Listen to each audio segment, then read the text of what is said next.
America पहले कह रहा है कि हमने मध्यस्थता की, क्रेडिट ले रहा है, और इनके भाषण देने से पहले ही ट्रंप का भाषण आ गया। तो आज तक तो ऐसा नहीं हुआ। इससे लग रहा है कि देश की सॉवरेंटी अमेरिका के हाथ में है, कि हमारे बिहाफ पे अमेरिका लेगा डिसीजन। तो अब हम अमेरिका की बात मानेंगे या अपने प्रधानमंत्री की बात मानेंगे? प्रधानमंत्री पहले तो इसीलिए तो कह रहा हूँ ना, मीडिया के सामने आए ना, प्रेस कॉन्फ्रेंस करें।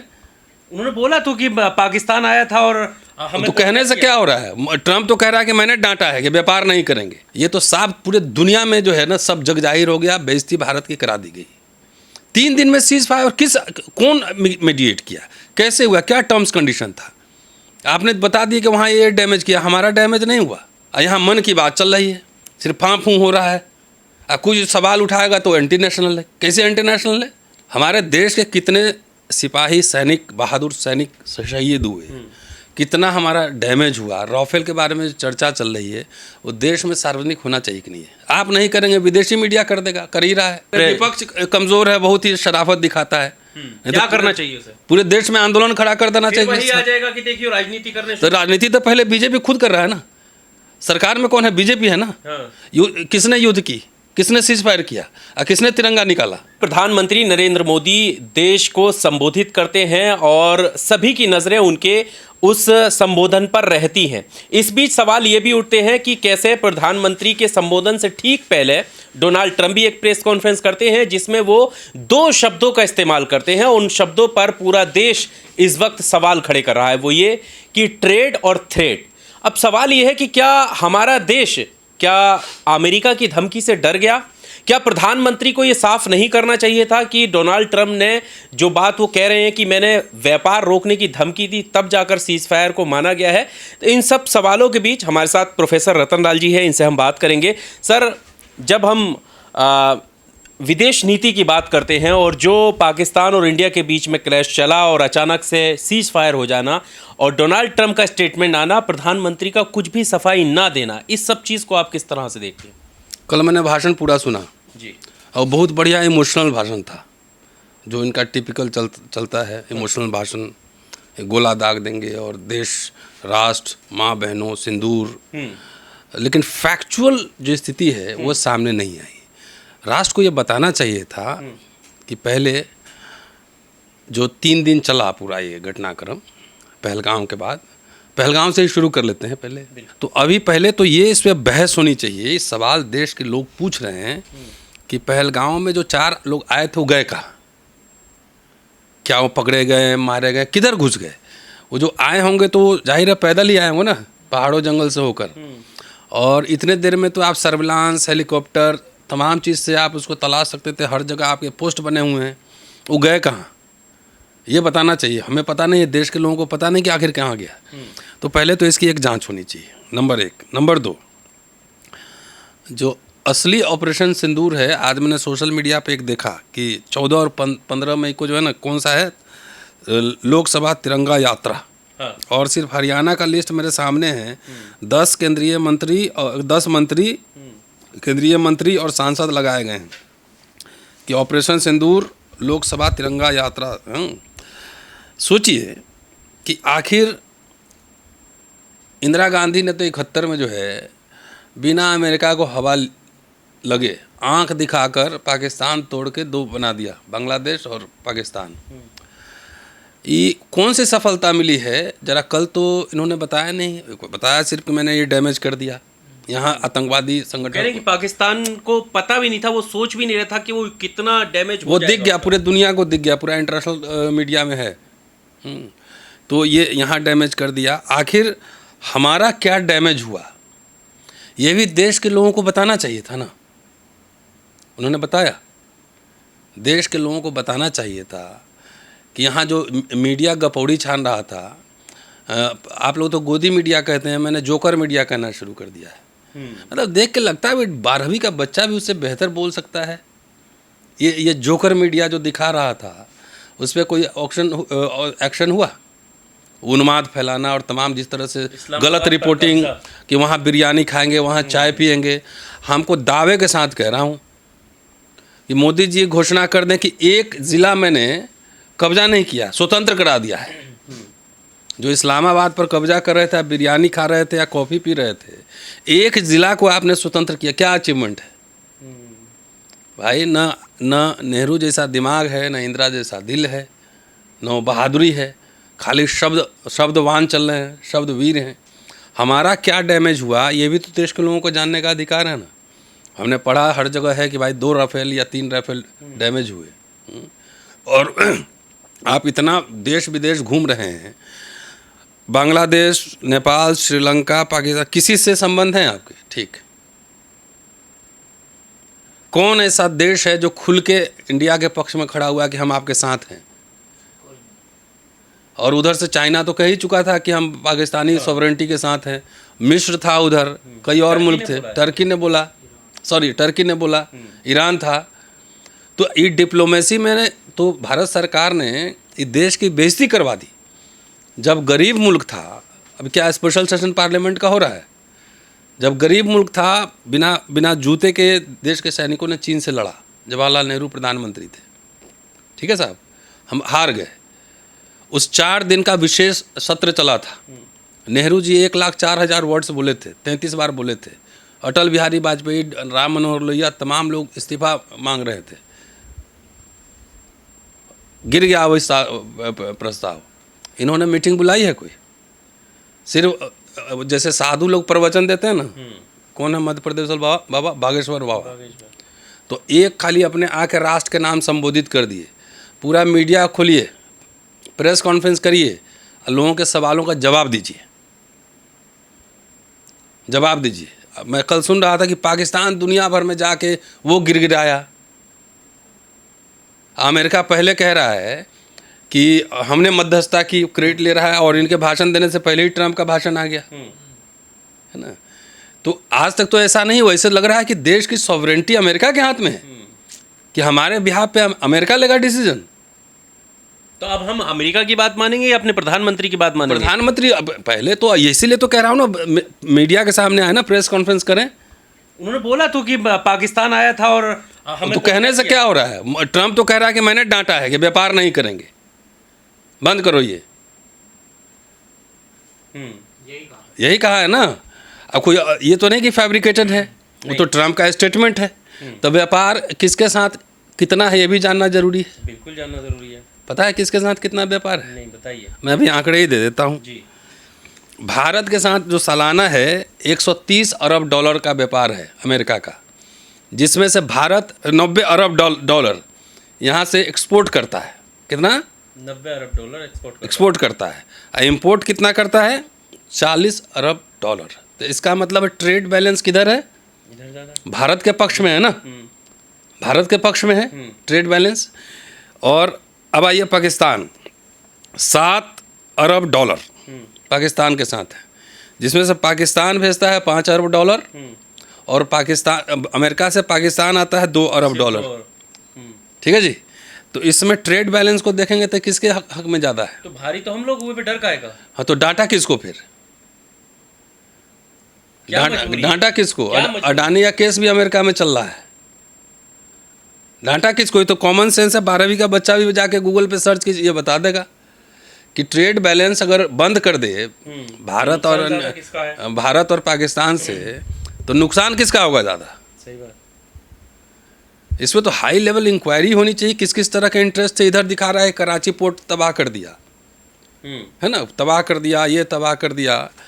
और सवाल है, जरा एक कॉमन सेंस सवाल मेरे जहन में आता है कि कराची पोर्ट अगर तबाह हुआ तो सारा गोलाबारी इधर कश्मीर में हो रहा था, कश्मीर और राजस्थान, ये पंजाब वाले एरिया में हो रहा था ना, सारे इधर मिसाइल इधर ही चल रहे थे, पूंछ में और इधर सब। हाँ, तो उधर गुजरात में कितने मिसाइल गिरे हैं? अगर आप किसी के पोर्ट को तबाह कीजिएगा तो वो भी बदले में आपके पोर्ट को टारगेट करेगा कि नहीं करेगा? ये कॉमन सेंस है। तो या अगर उनका पोर्ट तबाह हुआ तो इसका मतलब कोई कंपनसेशन पहले देने के लिए तैयार रहा होगा, जिसका इंटरेस्ट इधर है। आप जहां अटैक कीजिएगा, जैसे इधर आपने स्ट्राइक किया, इधर है ना पीओके में, हाँ, तो उसने भी उधर से किया। अगर आप कह रहे हैं कि कराची एयरपोर्ट ये तबाह कर दिया मैंने पोर्ट, तो वो भी तो आपके पोर्ट पे ही कर दो, पोर्ट पे क्यों नहीं किया? ये सवाल मैं उठा के छोड़ रहा हूँ कि तो स्वाभाविक है कि आप मुझे एक हाथ मारेंगे तो मैं भी आपको एक हाथ मारूंगा, जिधर मारेंगे उधर ही मारेंगे। तो बहुत सारे सवाल उठते हैं और ये तो साफ पूरे दुनिया में जो है ना सब जग जाहिर हो गया, बेइज्जती भारत की करा दी गई। 3 दिन में सीज फायर कौन मीडिएट किया, कैसे हुआ, क्या टर्म्स कंडीशन था? आपने बता दिया कि वहाँ ये डैमेज किया, हमारा डैमेज नहीं हुआ। 26-27 लोग पहलगांव में शहीद हुए, उस पर क्या इंक्वायरी है, क्या है? तो अब ये तिरंगा यात्रा जो निकली, तिरंगा यात्रा क्या है? ये कौन सा जिला आपने कब्जा किया बताओ? ये सिर्फ राजनीतिक रोटी सेकने के लिए? 26/11 भी हुआ था तो वो भी पाकिस्तान का हमला किया हुआ था, उस समय ये लोग विपक्ष में थे। पर ये भी तो कहा जा रहा है कि 26/11 पे जो लोग नहीं बोले थे आज वो सवाल खड़े कर रहे हैं। अगर उस टाइम बोले होते तो ये दिन देखने नहीं मिलता। क्या बात करती है कि उस टाइम इंदिरा याद नहीं आई थी? उसका राजनीतिक इस्तेमाल जो है कौन कर रहा था उस समय? उसका राजनीतिक इस्तेमाल बीजेपी कर रहा था ना। अभी तो पूरा ऑपोजिशन इनके साथ खड़ा था ना। पहले ये बताइए। हाँ, बिल्कुल सर्वदलीय बैठक, देश के सारे लोग, प्रधानमंत्री खुद ही शामिल नहीं हुए। देश के सारे लोगों ने कहा ना कि भाई हम राष्ट्र के साथ हैं, सरकार के साथ हैं। कहा कि नहीं कहा? क्या 26/11 में बीजेपी ने कहा था कि हम देश के साथ हैं, सरकार के साथ हैं? वो तो हर युद्ध का राजनीतिक रोटी सकता है। आखिर पुलवामा में जो हुआ, क्या प्रधानमंत्री ने अपील नहीं की थी कि वोट देने से पहले पुलवामा याद कर लेना?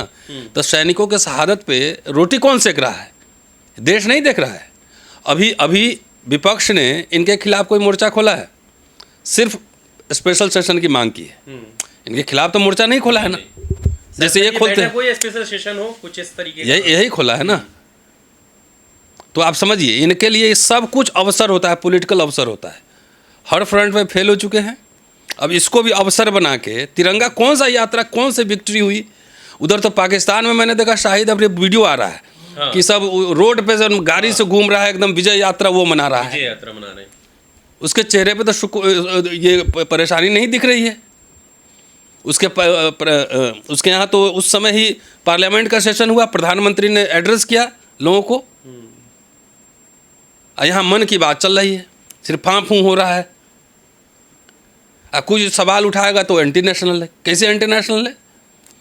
हमारे देश के कितने सिपाही, सैनिक, बहादुर सैनिक शहीद हुए, कितना हमारा डैमेज हुआ। राफेल के बारे में चर्चा चल रही है, वो देश में सार्वजनिक होना चाहिए कि नहीं है? आप नहीं करेंगे, विदेशी मीडिया कर देगा, कर ही रहा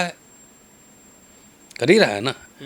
तो ये जो आप हर समय, मतलब चुनाव के समय देखिए, अब यात्रा निकल गई, तिरंगा यात्रा, कौन सा जीत तुम्हारा हो? कहाँ जीते हो? एक जिला कब्जा किए हो तो बताओ। पर अभी जब डोनाल्ड ट्रम्प ने, विपक्ष कमजोर है, बहुत ही शराफत दिखाता है। क्या करना चाहिए उसे? पूरे देश में आंदोलन खड़ा कर देना चाहिए। वही आ जाएगा कि देखिए राजनीति करने तो राजनीति तो पहले बीजेपी खुद कर रहा है ना। सरकार में कौन है? बीजेपी है ना। किसने युद्ध की, किसने सीज फायर किया और किसने तिरंगा निकाला? पुलवामा अटैक का पॉलिटिकल इस्तेमाल किसने किया?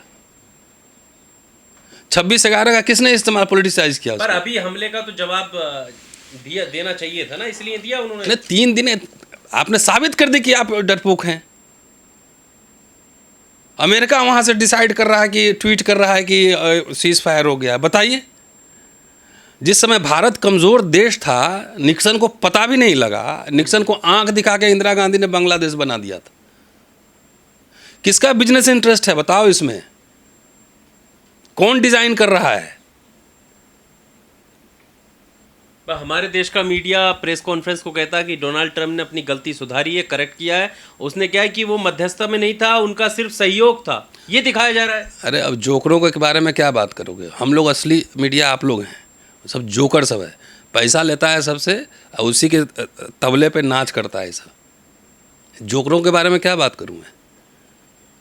कुछ नहीं तो झूठ को भी लिबापोती, जैसे कि माफ़ी मांगने को भी स्ट्रेटजी था हमारा कि मैंने माफ़ी मांग ली, वो भी स्ट्रेटजी था। तो कहोगे कुछ भी कर लोगे, बोलोगे वो भी मेरा स्ट्रेटजी था। नहीं, सावरकर के बारे में कहता है ना कि माफ़ी मांगना स्ट्रेटजी था, तो कहोगे तो कुछ भी कर लो, अब बोलोगे ये मेरा स्ट्रेटजी था। सर, एक सवाल ये भी है कि जब हमारे देश ने एक मैसेज देने की कोशिश की और प्रेस ब्रीफ में 2 बेटियों को बैठाला गया, और उसको लेकर हर्षवर्धन त्रिपाठी हैं, संपादक हैं, अक्सर आप उन्हें न्यूज़ चैनल पर देखते होंगे, वो कह रहे हैं कि वो गलत था, वो डिसीजन गलत था, ये सेकुलरिज्म वाली जो चीज़ें हैं, दिखाने की बातें, इस तरीके के शब्दों को उन्होंने इस्तेमाल किया और उसको क्रिटिसाइज़ करना शुरू कर दिया कि उस वक्त सवाल नहीं पूछ सकता था, अब पूछ रहा हूँ। उन्हें वो रास नहीं आया। अगर ऐसा कहा है तो वही लोग हैं जो फूले फिल्म का विरोध करते हैं। इसी में जवाब है। इन दोनों महिलाओं को देखकर तो मुझे तो फातिमा शेख और सावित्रीबाई फूले याद आ गई। त्रिपाठी जी से पूछिए तो बेटियों के लिए स्कूल कब खोले थे, जरा पूछ लीजिए, इसी में उसका जवाब है। जो त्रिपाठी जी बोले हैं उनसे पूछिए कि फूले दंपति जब इलिजिटमेट बच्चे होते थे अनाथालय उन्होंने खोला था ना, उसमें ब्राह्मण बच्चे भी आते थे तो वो सब कौन करता था, और गोबर कौन फेंकता था? क्या फूले दंपति का स्वागत किया था इनके पूर्वजों ने? पूछिएगा जरा सवाल। इसी में ये लोग खाली जातिवादी नहीं, महिला विरोधी भी हैं। तो वो फूले फिल्म का जो विरोध करते हैं, समझिए वही लोग इस मेंटालिटी से हैं। तो उन्हें उनसे पूछ के ये तो भारत सरकार का ऑफिशियल स्टेटमेंट भी आया इस बात को लेकर कि हम स्ट्रांगली कह रहे हैं ये बात कि हम सेकुलर कंट्री हैं और हम किसी भी धर्म स्थल पर हमला करने वाले लोग नहीं है। नहीं, इनका तो जो बोले हैं उनका तो जनऊ साफ स्पष्ट हो गया ना, मेल शोविनिज्म कास्ट दोनों। फूले फिल्म का विरोध यही लोग कर रहे हैं ना, इसलिए मैं तो सैल्यूट कर रहा हूँ सावित्रीबाई फूले और फातिमा शेख को। और मैं वही छवि इन दोनों महिलाओं में देख रहा था कि जब वो फ्लाइट उड़ रही होंगी और जब युद्ध भूमि पे होंगी तो उन्हीं का देन है। मनुस्मृति में प्रावधान है, तुलसीदास लिख के गए हैं कि यूनिवर्सिटी में पढ़ाना है महिलाओं को। बिल्कुल नहीं है, सवाल उन्हीं से त्रिपाठी जी से पूछ लीजिएगा। तो अभी इसके आखिरी चलिए, शुक्रिया। हाँ, आखिरी सवाल, क्या किस तरफ देश की जो विदेश नीति है वो किस तरफ जाती हुई दिखाई दे रही है? क्या मुझे तो एज ए आम नागरिक मुझे लगता है कि हर तरफ से फेल हो चुके हैं। सिर्फ अमेरिका कह रहा है कि मैं इंटरवीन किया, कोई दुनिया में ऐसा देश नहीं मिला कि वो स्ट्रांगली कहे कि मैं भारत के साथ हूँ। कोई इजराइल भी बोला, मुझे पता नहीं है, लेकिन जहाँ तक अनुमान है कि नहीं बोला, कोई देश बोला। अरब के विदेश राज्य मंत्री यहाँ आते हैं निगोशिएशन के लिए, क्यों? ये पता होना चाहिए कि अरब गए थे प्रधानमंत्री, जिस दिन हमला हुआ था उस दिन वहाँ से लौट के आए थे। तो आखिर किसका बिजनेस इंटरेस्ट सऊदी अरबिया में, और सऊदी अरबिया का बिजनेस इंटरेस्ट भारत में क्या है? कौन किसके थ्रू इन्वेस्ट कर रहा है, ये भी तो पता लगना चाहिए। सऊदी अरबिया का इन्वेस्टमेंट पाकिस्तान में कितना है, वहाँ फार्मिंग चल रहा है। तो संयोग थोड़ी कि विदेश मंत्री वहाँ का यहाँ भारत आ रहा है, वही पाकिस्तान जा रहा है। इसका मतलब निगोशिएशन चल रहा था ना, कहीं ना कहीं बिजनेस डील भी अफेक्ट हो रहा होगा ना, ऐसी संभावना तो है।